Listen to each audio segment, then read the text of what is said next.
Buenas tardes, doctora, compañeros. Somos el grupo número 6, integrado por Terry Parreño, Juan Padilla y mi persona, Andrea Pinedo.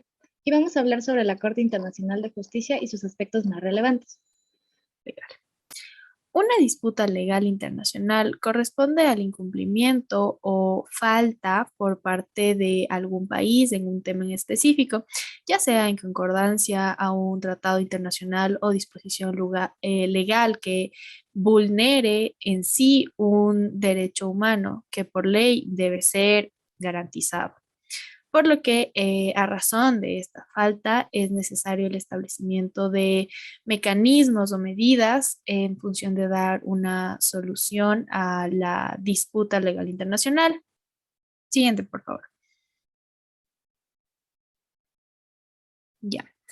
En relación a este tema, la Corte Internacional de Justicia ha emitido un pronunciamiento, esto se dio en el año de 1950, y va relacionado a la interpretación de los tratados de paz con Bulgaria, Hungría y Rumania. En este sentido, la Corte Internacional de Justicia dio a conocer tras la solicitud de una opinión consultiva por la Asamblea General de las Naciones Unidas en relación a los tratados de paz de estos países, Bulgaria, Rumania y Hungría.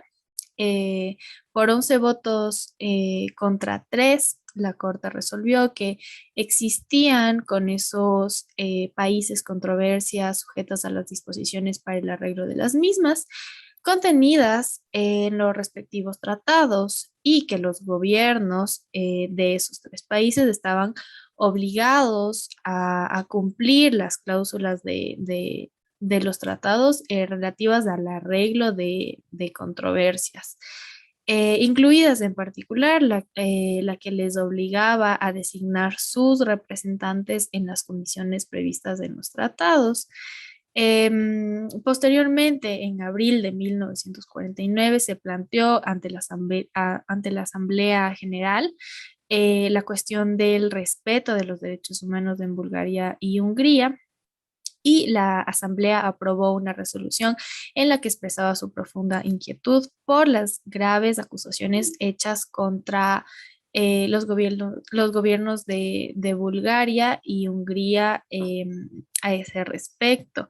Y también señalaba su atención a la obligación que tenían en virtud de los tratados de paz que habían firmado con las potencias aliadas y asociadas, incluida la obligación de cooperar a la solución de todas esas cuestiones. A continuación, el 22 de octubre de 1949, la Asamblea, ante las acusaciones hechas en ese sentido por ciertas potencias contra estos países, Bulgaria, Hungría y Rumania, estas acusaciones fueron rechazadas por los mismos, y constatando que los gobiernos de estos tres países se habían negado a designar sus representantes en las comisiones previstas en las cláusulas de los tratados relativas a este arreglo de controversias, alegaban que no estaban jurídicamente obligados a hacerlo. A esto, la Corte responde que, constatando por una parte existen controversias porque ciertos estados han hecho a otros acusaciones que estos rechazan, y por otra parte que esas controversias están sujetas a disposiciones de los artículos de los tratados de paz relativos a lo de los arreglos de controversias, lo que lleva a un sentido de compromiso de estos países debido a la firma de esto, o sea, de este tratado en sí.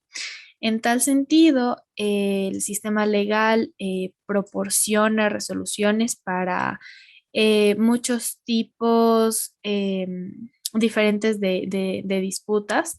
Algunos disputantes no logran llegar a un acuerdo a través de un proceso colaborativo, por lo que, por otra parte, otras disputas necesitan el poder coactivo estatal de aplicar una resolución y demás, pero es importante para muchas personas querer un representante legal que les guíe para buscar soluciones a estos asuntos o disputas legales.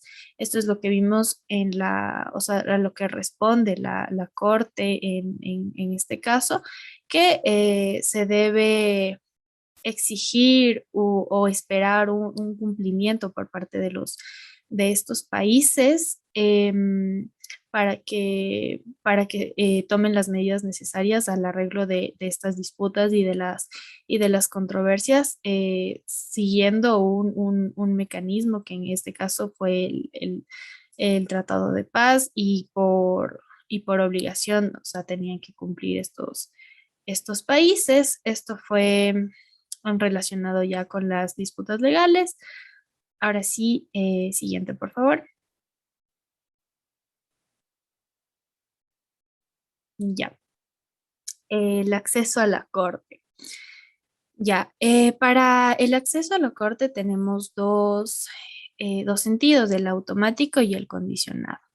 En el automático podemos observar el fallo que emite la Corte con este caso de Serbia y Montenegro versus Bélgica, en el cual a detalle en el caso, el 29 de abril de 1999, el gobierno de la República Federativa de Yugoslavia en ese entonces, a partir del 4 de febrero del 2003, Serbia y Montenegro, esto se lo asocia, presentó en la Secretaría de la Corte una demanda por la cual se iniciaba un procedimiento contra el Reino de Bélgica, que en adelante, bueno, se denominaría Bélgica, solo Bélgica, con respecto a una controversia relativa a actos supuestamente cometidos por este país, o sea, es decir, por Bélgica,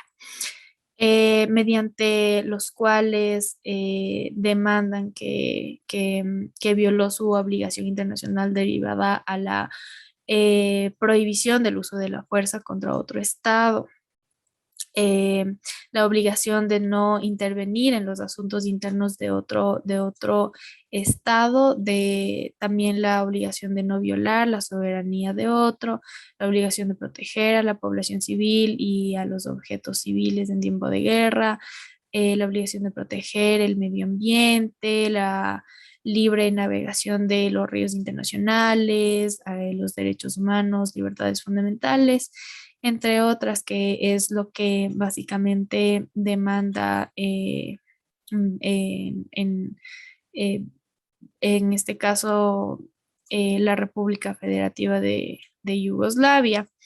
Entonces, el fallo en este caso de la Corte se fundamentó al, al encontrarse incompetente para la resolución del conflicto. Esto se debe a que se basó en los artículos 34 y 25 del Estatuto de la Corte Internacional de Justicia, en los que determinan que como principal para tener un acceso automático a la corte, a una solución a una controversia en este caso, solo, como dicen los dos artículos antes mencionados, solo los estados que podrán ser parte en casos ante la Corte, los que se conformen como estado y también los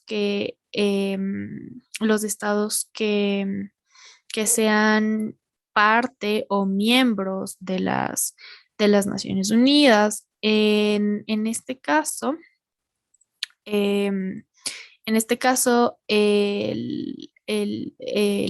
Estado de Yugoslavia no era como tal un miembro de las Naciones Unidas, por lo que no se encontraba en una competencia para emitir la demanda, o sea, de este caso a la Corte Internacional de Justicia, por lo cual no era competente. Entonces aquí podemos ver que para obtener un acceso automático a la Corte Internacional de Justicia, es necesario que cumplan con estos requisitos, es decir, que sea considerado un Estado la parte que quiera demandar y también que sea este Estado miembro de las Naciones Unidas.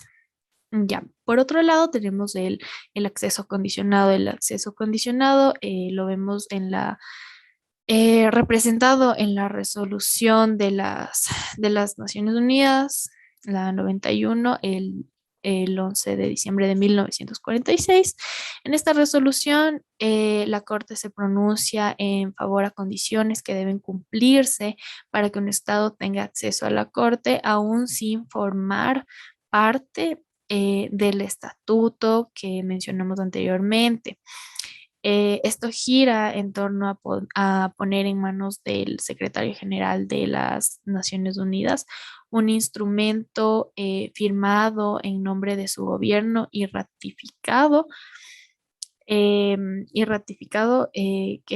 o sea, que se lo exija como derecho constitucional, en el cual que deba contener la aceptación de las disposiciones contenidas en el Estatuto de la Corte Internacional de Justicia, la aceptación por parte de este Estado de todas las obligaciones de los miembros de las Naciones Unidas, según el artículo 94 de la Carta, eh, y también el compromiso de contribuir con los gastos de la Corte con una cantidad equitativa que será fijada cada tanto tiempo por la Asamblea General previa consulta con el gobierno. Entonces, en este caso, pudimos observar em, o sea, si es que no existe como miembro un Estado de las Naciones Unidas y desee que sea tratado su caso ante la Corte Internacional de Justicia, debe cumplir todos estos requisitos previamente ya mencionados y tiene que ser firmado y ratificado igual y estas aceptaciones y este informe presentado debe llegar a manos del secretario general de las Naciones Unidas, debe ser aceptado y cumplido con todos los requisitos em, ya mencionados con antelación y con esto terminaríamos esta parte. La Corte Internacional de Justicia es el principal órgano judicial de la Organización de las Naciones Unidas. Tiene su sede en el Palacio de la Paz, en La Haya, ubicado en Países Bajos, y está encargada de decidir las controversias jurídicas entre estados. También emite opiniones consultivas sobre cuestiones que pueden someterle órganos o instituciones especializados de la ONU. Los idiomas oficiales son el inglés y el francés. Pásale, porfa. Los orígenes o su historia. A pesar de la antigüedad de los métodos, se reconoce en general que la historia moderna del arbitraje comienza con el llamado Tratado de Yay, de 1794, entre los Estados Unidos de América y Gran Bretaña. En este tratado de amistad, comercio y navegación se estipuló la creación de 3 comisiones mixtas, formadas por el mismo número de norteamericanos que de británicos, con el fin de arreglar varias cuestiones que ambos países no habían sido capaces de resolver mediante la negociación. Si bien es verdad que estas comisiones mixtas no podían dictarse sentencias, estrictamente hablando, en cierto modo sí que estaban pensadas para funcionar como tribunales. Consiguieron que volvieran a surgir el interés por el proceso del arbitraje. A lo largo del siglo XIX, los Estados Unidos y el Reino Unido recurrieron en varias ocasiones a ellas y también lo hicieron otros estados de Europa y en las Américas. El edificio de la Corte. El arbitraje en 1872 de la cuestión de Alabama entre el Reino Unido y los Estados Unidos marcó una segunda etapa que fue aún más decisiva. En el marco del Tratado de Washington en 1871, ambos países acordaron someter a arbitraje una demanda presentada por Estados Unidos contra el Reino Unido por supuesta violación de la neutralidad durante la Guerra Civil estadounidense. Los dos estados establecieron un reglamento sobre las obligaciones que el tribunal debía aplicar para permanecer neutral.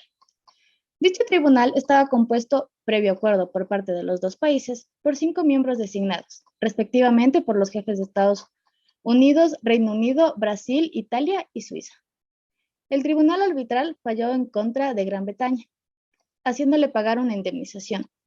Este país cumplió con la orden de manera ejemplar, y así se demostró la eficacia del arbitraje en el arreglo de una controversia importante, y durante los últimos años del siglo XIX, este procedimiento contribuyó a que se mejorara en varios aspectos. Cada vez fue más habitual que en los tratados se insertaran cláusulas en que se ofrecían recursos para el arbitraje, en el caso de que surgieran disputas entre las partes firmantes. Se concluyeron tratados generales de arbitraje para el acuerdo de claves específicas de disputas internacionales. Se anuaron los esfuerzos para construir una ley general de arbitraje, de modo que los países que quisieran recurrir a estos métodos de arreglo de disputa no se vieran en la obligación de acordar, cada vez que recurriesen al tribunal, el procedimiento que fuera a adoptarse. Se propuso la creación de un tribunal arbitral permanente internacional para que no fuera necesario establecer un tribunal ad hoc específico para que tratara cada disputa arbitrable. De esta manera es como se tomó la decisión de crear la Corte Internacional de Justicia, que fue creada en 1945 por la Carta de las Naciones Unidas y comenzó a funcionar en 1946. Pásale por.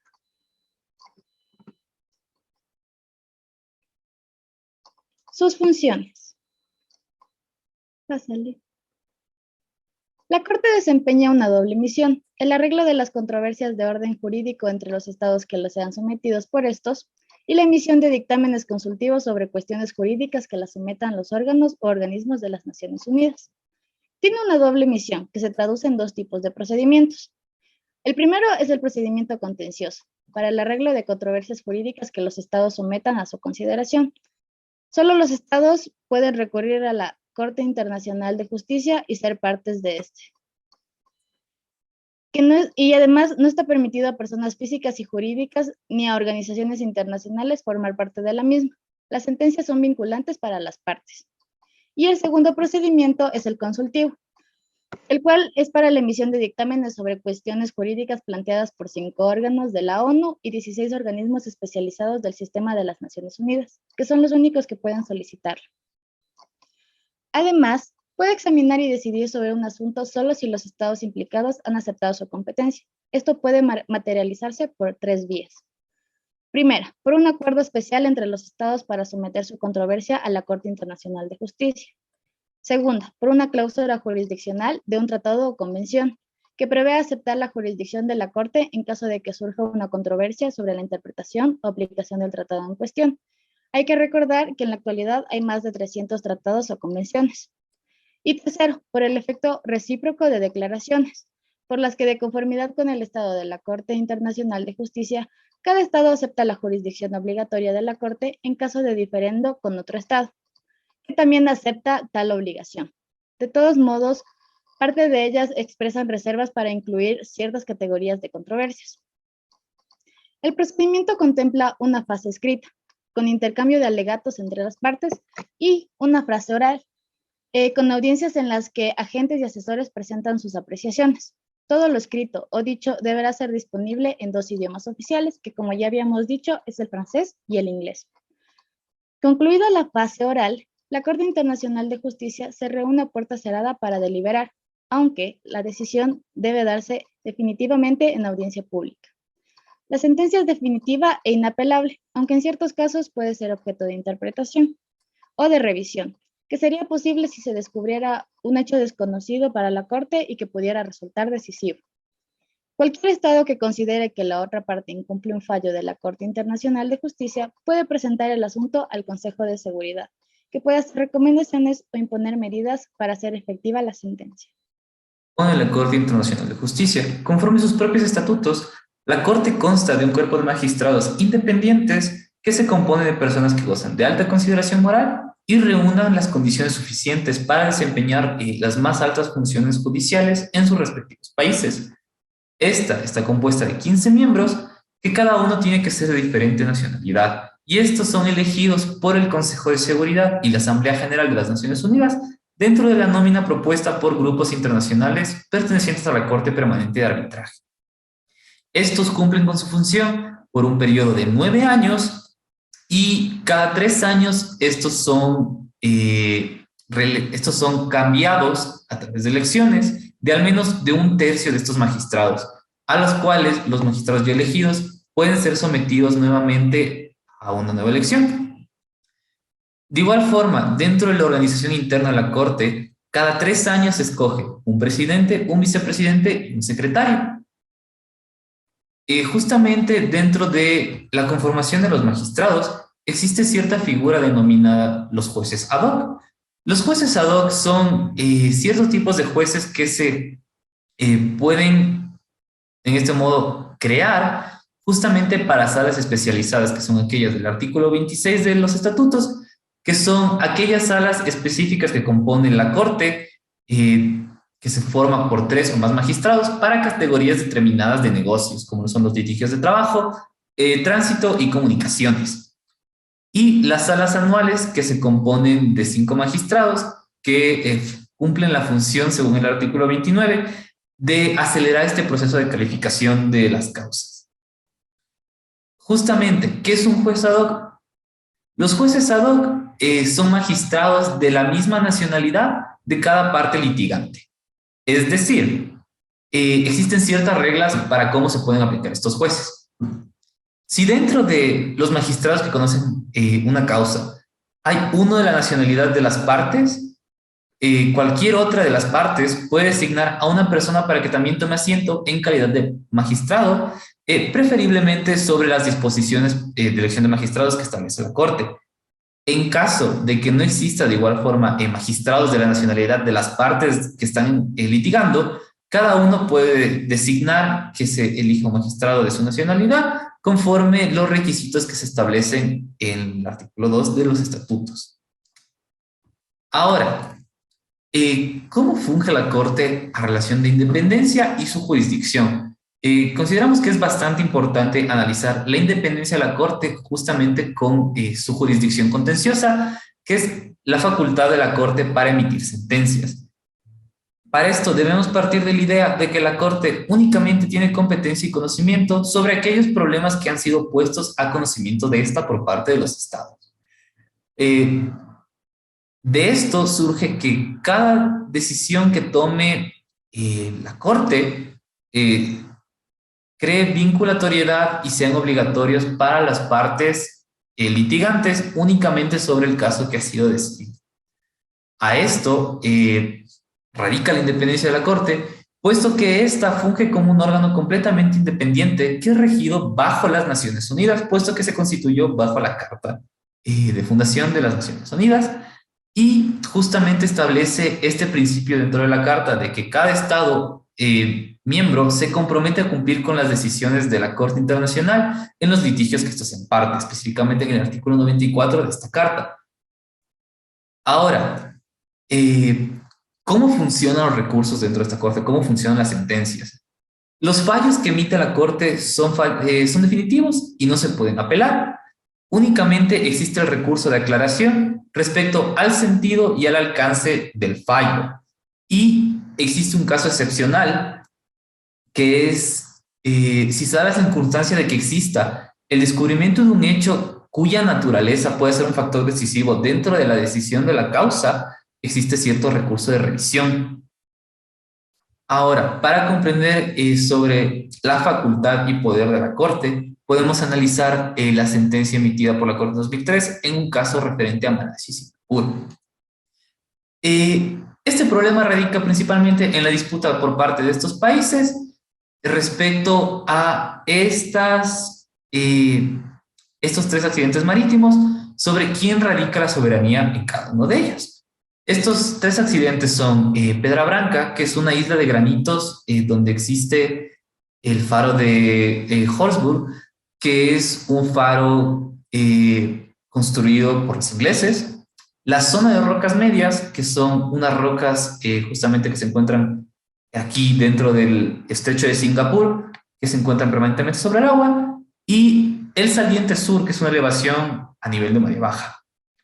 A esto, la Corte plantea el análisis respectivo sobre cada una de estos accidentes, y sobre Pedra Branca, la Corte determina justamente que el problema radica en que Malasia, por su parte, alega que este lugar posee un título de dominio que le corresponde a ellos, puesto que Pedra Branca conforme existe título de dominio, fue perteneciente al sultán de Johor y Malasia es descendiente de este sultán.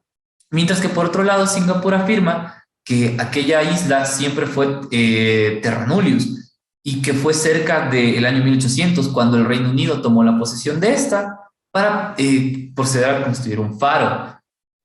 Ahora, para repasar brevemente cuál fue el aporte de la Corte y cómo se llevó a cabo la investigación y cómo se determinó justamente la solución a este problema, es que existe una carta que data de la década de los 50, escrita por el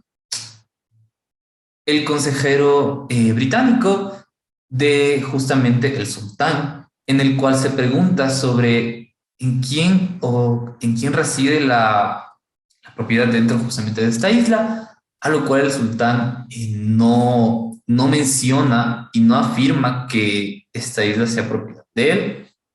Y justamente este es uno de los puntos principales en los que la Corte decide centrarse, puesto que de igual forma, por parte de Singapur, existen navíos que han naufragado o que se han hundido justamente a los alrededores de esta isla y que el país ha ido a buscar justamente los restos de estos navíos y de la tripulación y que la Corte considera como un acto de soberanía.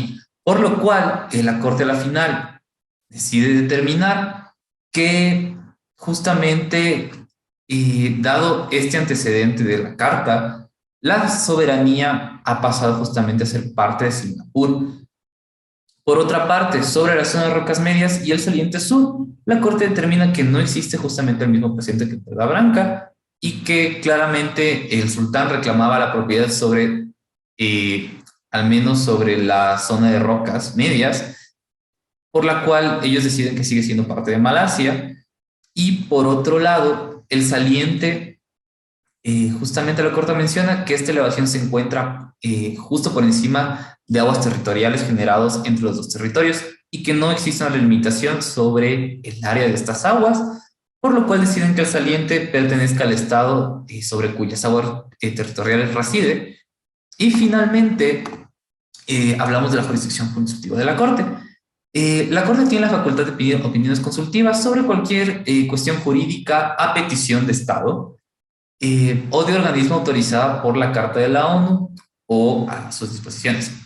Este se rige justamente en el procedimiento consultivo y por ende las fuentes de derecho aplicables, dado que parten de el procedimiento contencioso, son las mismas. Sin embargo, la vinculatoriedad de las consultas radica en si esta fue pactada durante la consulta, puesto que si no es pactada que esta sea genere obligatoriedad para el Estado consultante, estas justamente solo fungen de un carácter consultivo.